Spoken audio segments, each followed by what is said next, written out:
السلام علیکم ورحمۃ اللہ وبرکاتہ۔ میرے پیارے بھائیوں، بہنوں اور بزرگوں، آج ہم لوگ جس موضوع پر بات کریں گے یہ باتیں ہر مسلمان کو سننا اور سمجھنا چاہیے۔ تو آئیے شروع کرتے ہیں۔ بسم اللہ الرحمن الرحیم۔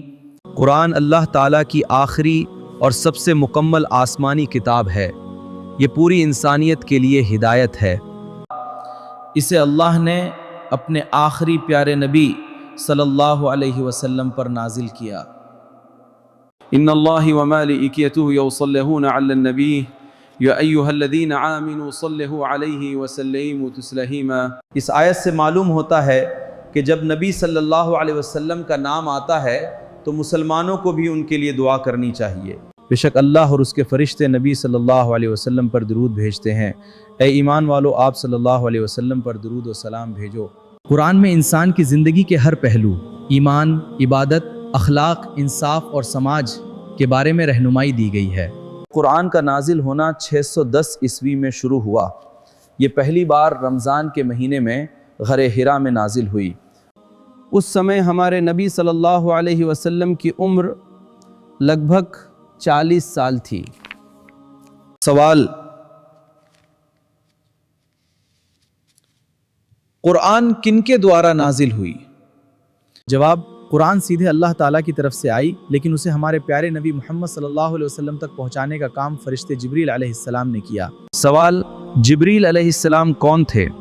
جواب: جبریل علیہ السلام اللہ رب العالمین کی طرف سے بھیجے ہوئے فرشتے تھے۔ سوال: قرآن کتنے سال میں پوری ہوئی؟ جواب: قرآن ایک ساتھ نہیں اتاری گئی۔ قرآن لگ بھگ 23 سال میں دھیرے دھیرے نازل ہوئی۔ انا انزلناها في ليلة القدر وما ادراك ما ليلة القدر ليلة القدر خير من آلاف شهر۔ اس وقت کاغذ کم تھا، اس لیے صحابہ لوگ قرآن کو الگ الگ چیزوں پر لکھتے تھے۔ جب آیتیں نازل ہوتی تھیں تو صحابہ انہیں الگ الگ چیزوں پر لکھ لیتے تھے، جیسے کھجور کے پیڑ کے پتوں اور ٹہنیوں پر، پتلے پتھروں کی پٹیوں پر، جانوروں کی ہڈیوں، کندھے کی ہڈی پر، چمڑے لیدر پر، لکڑی کی تختیوں پر، کپڑے کے ٹکڑوں پر۔ قرآن کس نے لکھا؟ اللہ نے حضرت جبرائیل علیہ السلام کے ذریعے محمد صلی اللہ علیہ وسلم پر وحی کیا۔ قرآن کریم نازل ہونے کے سمے ہی کئی صحابہ اسے لکھتے تھے، انہیں کاتب وحی کہا جاتا ہے۔ جب بھی نبی صلی اللہ علیہ وسلم پر وحی آتی تو آپ صلی اللہ علیہ وسلم صحابیوں کو بلا کر اسے لکھواتے تھے۔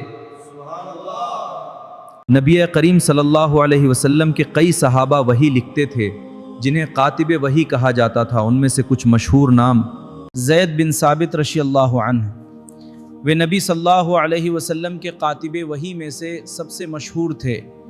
اللہ تعالی کی طرف سے اتاری جانے والی پہلی آیت کا نام کیا ہے؟ اقرأ بسم ربک الذی خلق، یہ ہے۔ قرآن پڑھنے کے کچھ فائدے ہیں۔ قرآن پڑھنے سے اللہ خوش ہوتا ہے۔ حدیث میں ہے کہ قرآن کے ہر اکشر پر 10 نیکیاں ملتی ہیں۔ قرآن پڑھنے سے دل کو شانتی اور تسلی ملتی ہے۔ قرآن انسان کو صحیح راستہ دکھاتی ہے۔ قرآن پڑھنے اور سمجھنے سے اللہ گناہوں کو معاف کر دیتا ہے۔ جس گھر میں قرآن پڑھی جاتی ہے وہاں رحمت اور برکت ہوتی ہے۔ قرآن اپنے پڑھنے والوں کے لیے قیامت کے دن سفارش کرے گی۔ اللہ پاک ہم سب کو قرآن پڑھنے والا اور لوگوں تک پہنچانے والا بنائیں۔ آمین۔ آج کے لیے اتنا کافی ہے۔ ملتے ہیں کسی اور ویڈیو میں۔ اللہ رب العالمین ہم سب لوگوں کو اپنی امان میں رکھے۔ اللہ حافظ۔